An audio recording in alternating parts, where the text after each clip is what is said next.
Did you know YouTube almost became a dating site? That's right. The platform you use every day was originally meant for romance. Lucky for all of us, it didn't work out.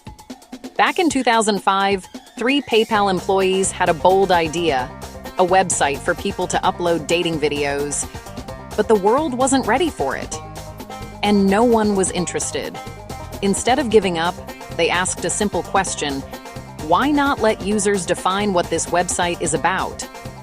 And that one thought changed everything. They opened the doors to anyone, not just dating videos.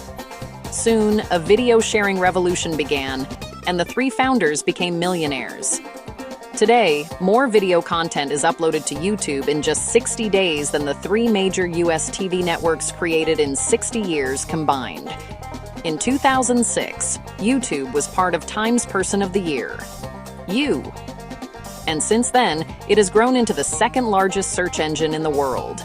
What if they had stuck to the dating idea? We wouldn't have the billion-dollar platform we know today. That simple pivot, letting users shape the site, is the secret behind YouTube's unstoppable growth.